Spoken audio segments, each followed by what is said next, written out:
Même si Emmanuel Macron se plaint au quotidien de l'attitude de l'AES, parce qu'il est beaucoup trop tordu pour savoir que l'Africain du 21e siècle est beaucoup trop différent de celui du 20e siècle. Je pense qu'il se fait des illusions sur des pratiques qui mènent tout droit à l'âge de la pierre.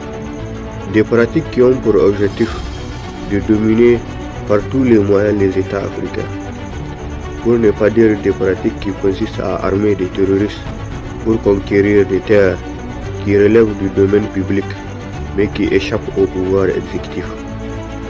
Même si la prouesse la plus scandaleuse s'est réalisée au Mali, où des rebelles ont eu le culot de proclamer et fêter l'indépendance du Kidal au profit des pillards qui ont accepté de saccager le climat du Nord malien.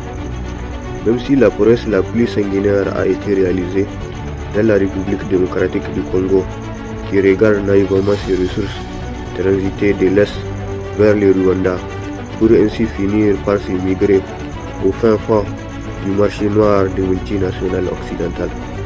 Une république où, au quotidien, les femmes se font agresser sexuellement parce que le gouvernement est beaucoup trop décadent aux aspirations réelles qui ont conduit les fervents Patrice Lumumba à se sacrifier pour les Zaïre et pour toute l'Afrique. Même si l'Occident est beaucoup trop arrogant pour se remémorer ces siècles de l'esclavage, ils appellent naïvement la traite négrière transatlantique.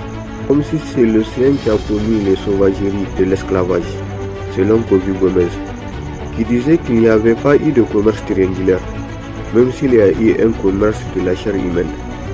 Il s'agit d'un commerce qui a enfanté l'Organisation mondiale du commerce, une organisation qui a toujours favorisé les puissances coloniales au détriment de nouvelles nations africaines.